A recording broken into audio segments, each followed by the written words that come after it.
We'll guide you through how to set up Streamlabs dual output.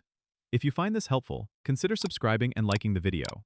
First, open Streamlabs on your desktop and make sure it's updated to the latest version.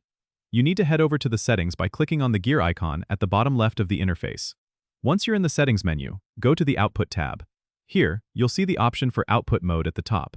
Change this from Simple to Advanced to access more detailed settings. Now, under the Streaming tab, select your desired encoder.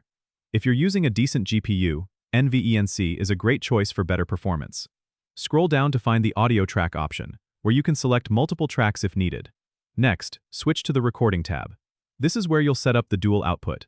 Choose a different path for your recordings to keep them organized. Set the recording format to MP4 or MKV for easy editing later. Again, ensure the encoder matches what you've selected in the Streaming tab. Now, here's the crucial part.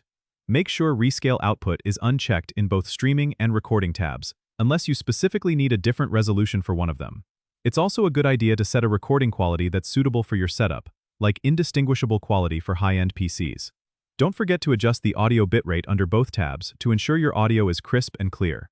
After configuring these settings, click Apply and then OK to save your changes. You're all set to start streaming and recording simultaneously with optimized settings.